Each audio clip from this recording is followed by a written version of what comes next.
کہ یہی تھا کہ 2 منسٹریاں اس کو مل رہی ہیں تو وہ پھر جوائن کر رہے ہیں، یہ پوزیشن ان کو دی جائے گی، اتنی منسٹری، یہ ایڈوائزرشپ اور یہ ملے گا، اور پھر وہ حکومت کا حصہ بنیں گے۔ منسٹریز تو آپ کے دور میں بھی تھیں ان کے پاس؟ نہیں، وہی میں کہہ رہی ہوں کہ اسی شرط اور اسی اس کے ساتھ جو بھی انہوں نے کیا وہ ہوئی، وہ تو وہ بہتر بتا سکتے ہیں، لیکن صرف میں یہ کہتی ہوں کہ آج جو بھی مہنگائی ہے، جو بھی صورتحال ہے، ہم جس جگہ آ گئے ہیں، وہ انہیں ضرور سب کو دیکھنا چاہیے کہ کیا یہ سب چیزیں اس طرح جب ڈی اسٹیبلائز کرنے سے ملک کو کیا صورتحال بنتی ہے۔ آج پورا ڈی اسٹیبلائز کر دیا گیا ہے، ایک پولیٹیکل پولرائزیشن ہو، انسٹیبلٹی ہو، جو میں اپنے انٹرویو میں پہلے کہہ رہی تھی۔ میرے بہت سے کنسرنز تھے پی ٹی آئی کے ساتھ، اور جو میں نے کھل کے بات کی ہے، بالکل کنسرنز تھے، لیکن میں یہ دیکھ رہی تھی کہ ایک انسٹیبلٹی کی طرف ہم جائیں گے، ہم پولرائزیشن کی طرف زیادہ جائیں گے، ہم پورے سسٹم کو ڈی اسٹیبلائز کر رہے ہیں۔ جو ایم کیو ایم کے ساتھ معاہدہ ہوا ہے، آپ کا تعلق، جیسے میں نے پہلے کہا، سب کو پتہ ہے آپ سندھ سے ایک تعلق رکھتی ہیں، ہم نے دیکھا کہ جو معاہدہ ہوا اس میں ایڈمنسٹریٹر کراچی بھی شاید ایم کیو ایم کو دیا جائے گا، حیدرآباد کا دیا جائے گا۔ اب تاثر یہ دیا جا رہا ہے کہ ایم کیو ایم کو ساتھ ملانے کے لیے شاید پیپلز پارٹی نے سرنڈر کیا ہے، تو آپ کو سندھ کی صورتحال دیکھ کر ایسا کچھ لگ رہا ہے؟ دیکھیں، مجھے بہت تکلیف ہوتی ہے، بہت زیادہ تکلیف ہوتی ہے کہ کیا عہدوں کے لیے ہونا ہے؟ آپ مجھے بتا دیں کہ آج بھی جو بات ہو رہی ہے، کیا پہلی بات تو پورا یہ لوکل گورنمنٹ جو لا تھا کہ یہی غلط تھا، اور سپریم کورٹ کے ڈیسیشنز تھے، اس میں جب تک وہ پاور جو ہے، اگر آپ لوکل گورنمنٹ کو ٹرانسفر نہیں کریں گے تب تک آپ ریزلٹس نہیں دیکھ سکتے، اور آج ایم کیو ایم کا بھی یہی تھا۔ تو کیا وجہ ہے کہ وہ ابھی تک اس کا حصہ بنے ہوئے؟ اور کیونکہ اس میں امینڈمنٹ تو نہیں ہوئی لوکل کا، اب آپ عوام کی مرضی سے نہیں، لیکن آپ ایک بندر بانٹ چل رہی ہے، آپ بندر بانٹ ہو رہی ہے، اور جس کے اندر آپ یہ ڈسٹریبیوٹ، جی اچھا بیٹھ جائیں، ہم آپ کو یہ دے دیتے ہیں، ہم مطلب اپنے مفادات کے لیے، عوام کے مفاد کے لیے نہیں۔ آج کراچی جل رہا ہے، ویسے پورا سندھ جل رہا ہے، لیکن میری شکایت ہے میڈیا سے بھی، آپ سب سے، اور اداروں سے بھی، کہ جنہوں نے لٹرلی ابینڈن کر دیا ہے سندھ کو، لکھ کے دے دیا گیا ہے سندھ، اور اس میں آج اربن کی طرف زیادہ فوکس آتا ہے، تو آج سندھ جل رہا ہے، بدین سے لے کے آپ کراچی تک کا پورا دیکھ لیں۔ کراچی اس وقت روزانہ سراپا احتجاج ہے، جو لوڈ شیڈنگ ہو، چاہے اب یہ بارشیں آ رہی ہیں، اب بارشوں کے بعد دیکھیے گا کہ جو بیچارے ہماری مڈل کلاس کے پورا طبقے، ڈیفنس آپ نے دیکھا تھا کہ ڈوب گیا تھا، تو اس میں جس طرح کوئی سسٹم نہیں ہے۔ یہ کس کو لکھ 14 سالوں سے، جی یہ کس کو لکھ کر دے دیا ہے؟ سندھ ایم کیو ایم کے ساتھ جو معاہدہ ہوا ہے اس کا ذکر کر رہی ہیں؟ میں کہہ رہی ہوں پیپلز جو بھی حکمران ہیں، ان کو 14 سال سے جو حکم، ان کو سندھ لکھ کے دے دیا گیا ہے، اور اسی وجہ سے ہے کہ اتنی خاموشی ہے کہ نہ میڈیا اس پہ اٹھاتی ہے، اور یہاں تک کہ اگر پارلیمنٹ میں بھی میں کوئی بات کر دوں تو وہ میڈیا چھاپنے کو تیار نہیں ہے۔ اور یہ میں دیکھنا چاہتی ہوں کتنی انڈیپینڈنٹ میڈیا ہے۔ میم آپ خود دیکھ لیں کہ کراچی میں تو پیپلز پارٹی کی پوری سیاست ایم کیو ایم کے خلاف رہی ہے، اگر آپ ایڈمنسٹریٹر ان کو دے دیں گے، حیدرآباد ان کو دے دیں گے، وزارتیں آپ ان کو دے دیں گے، بالکل رہی ہے، آپ مینڈیٹ نہیں ان کا مانیں گے، پہلی بات۔ دوسری چیز یہ ہے کہ تو آپ فیصلہ کریں گے کہ ایڈمنسٹریٹر دینا ہے، پھر الیکشن کے پروسیس کی کیا ضرورت ہے؟ وہ تو جیتتے ہیں، کوئی وہ ہوتا ہے، تو یہ تو انڈرسٹینڈنگ عوام سے ہٹ کے ہو رہی ہے نا، جو انڈرسٹینڈنگ ہو رہی ہے۔ اور سیاست میں آگے دیکھیں، تبھی فیئر الیکشنز کی ضرورت ہوتی ہے، کیونکہ جو جیت کر آئے، جس کے پاس عوام کا مینڈیٹ ہو، جس نے پھر عوام، اس کو ملنا چاہیے تھا۔ تو یہ آپ پہلے سے کیسے فیصلے کر رہے ہیں کہ کون سا ایڈمنسٹریٹر کس کو دیا جائے گا؟ یہ ظاہر کرتا ہے کہ بالکل ایک آپ الیکشن پروسیس ایک فارس ہوگا، کوئی اس کا فائدہ نہیں ہے، آپ کی پہلے بندہ بانٹ ہے، وہ پہلے ہونا چاہیے تھا، لوکل گورنمنٹ لا کو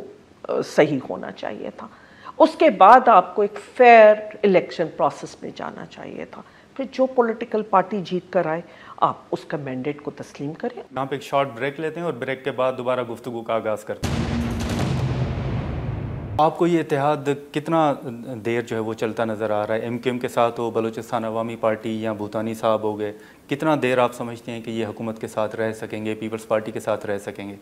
ابھی سے اختلافات آ رہے ہیں، آپ نے دیکھا ہوگا. دیکھیے جی، بس مفادات کی ہے، میں تو یہی کہہ سکتی ہوں، اور یہ ان کو دیکھنا ہوگا. اب عوام کی بات سوچیں گے تو پھر وہ کوئی فیصلے کریں گے. اس وقت تو سب کے مفادات ہیں اپنے اپنے. ہم نے دیکھا کہ جب سینیٹ کا معاملہ تھا تو اس وقت پیپلز پارٹی نے کہا کہ ہمارے رہنماؤں کو کالز آ رہی ہیں. جب آپ حکومت میں تھے تو اپوزیشن میں جو لوگ تھے وہ کہہ رہے تھے کہ ہمیں کالز آ رہے ہیں، اور اب آپ کی جانب سے کہا جا رہا ہے، تحریک انصاف کی جانب سے کہا جا رہا ہے، خان صاحب نے کہا کہ ہمارے جو امیدواران ہیں ان کو کالز آ رہی ہیں. تو اس میں کتنی صداقت ہے، اور یہ کالز کہاں سے آتی ہیں؟ نہیں، میری طرف سے کیسے، مطلب کہ جب آپ حکومت میں تھے تو اس وقت اپوزیشن کہتی تھی، جو اس وقت حکومت میں ہے جی کہ ان کو کالز آ رہی ہیں. اور اب یہ شکایت ہم نے دیکھا ہے کہ آپ کا بھی بیان آیا کہ پارلیمان جو ہے وہ فون کالز پر میرا ایکچولی وہ غلط اس پہ گئے. میں نے کہا اسپیکر کو کہیں سے کال آئی، وہ ان کی پارٹی کی میں بات کر رہی تھی. اسپیکر کو ان کی پارٹی سے کال آئی کہ ان کو بولنے نہ دیا جائے. میں نے یہ کہا تھا اس وقت اپنے انٹرویو میں. اور دیکھیں، بالکل اسٹیبلشمنٹ کا رول ہوتا ہے اور رہا ہے، لیکن ابھی ریسنٹ مجھے ان کے حوالے سے نہیں پتہ. میں اپنی ذات کے بارے میں بات کر سکتی ہوں کہ مجھے کوئی کال نہیں آئی، نہ ان کے سپورٹ کے لیے نہ ان کی مخالفت کے لیے. میں نے نو کانفیڈنس میں اگر ایک فیصلہ کیا تو جی ڈی اے نے یا میں نے بالکل ایک انڈیپینڈنٹ فیصلہ کیا. ہمیں کسی قسم کی، آپ بھی اسپیکر رہی ہیں، اسپیکر کی آپ کیا سمجھتے ہیں کہ اسپیکر کتنا آزاد ہوتا ہے اپنے فیصلے خود کرنے میں؟ کیونکہ پروڈکشن آرڈر کا جب بھی معاملہ آتا ہے تو تنقید ہوتی ہے. ماضی میں اسد کیسر صاحب تھے، اب راجہ پرویز اشرف صاحب ہیں، تنقید ہوتی رہی ہے. تو بطور سابق اسپیکر آپ کیا سمجھتی ہیں کہ قومی اسمبلی کے اسپیکر کتنے آزاد ہوتے ہیں؟ دیکھیے، میں کم از کم اپنے لیے بات کر سکتی ہوں، کیونکہ میں نے تو یہ اسپیکرشپ ایکسیپٹ ہی تب کی تھی. اس کے لیے بھی اگین یوسف رضا گیلانی صاحب گواہ ہیں، بلکہ ان کے بہت سے سینئر لیڈرشپ گواہ ہیں کہ جب مجھے آفر ہوئی میں نے ریفیوز کیا تھا، کیونکہ میں اتنی ووکل ایک رہی تھی ممبر. مخالفت ہم پچھلے جتنے سال دیکھ رہے تھے، میں نے کوئی گورنمنٹ کا نہیں دیکھا تھا پیپلز پارٹی کا ٹینور. جتنے میں نے ٹینورز دیکھے تو اس سے پہلے 2008 سے پہلے میں نے مخالفت کے اپوزیشن میں تو بڑی ووکل میری آواز تھی، بڑا میں نے ڈیفینڈ کیا تھا پارٹی کو بھی،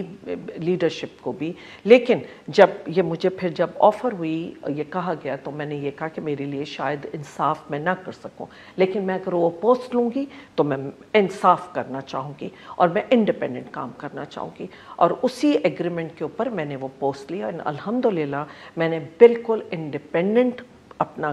کیا. مجھے میں کوئی انٹرفیرنس نہیں ہوئی، کیونکہ نوئنگ می آلسو کہ میرے جانتے ہوئے بھی میں اس وقت پارٹی نے میرے پہ کوئی پریشر نہیں ڈالا. تو بطور سابق اسپیکر آپ اسد کیسر صاحب کے اس کو کردار کو یا ان کے فیصلوں کو کیسے دیکھتی ہیں جو کچھ ہوا پارلیمان میں؟ دیکھیے،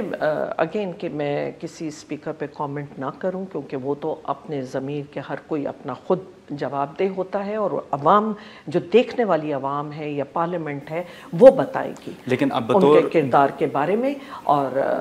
جس طرح میں دیکھ رہی ہوں، آج میں اپوزیشن میں بیٹھی ہوں، اور اگر میں وہی بار بار میں اسپیکر صاحب کے لیے نہیں، میں چاہتی ہوں کہ وہ بھرپور ہمیں رول دیں. نہیں، لیکن آپ اسپیکر کا ساتھ ضرور دیں یا کمنٹ نہ کریں، لیکن جو آپ کے کولیگ ہیں جو رکن قومی اسمبلی ہیں، آپ ان کی بھی تو حمایت کریں گی کہ ان کے پروڈکشن آرڈر جاری ہوں، وہ اسمبلی میں شرکت کریں، وہ علی وزیر ہو یا کوئی بھی ہو. دیکھیے، میں اپنا وہ اسپیکر کا ڈسکریشن ہوتا ہے،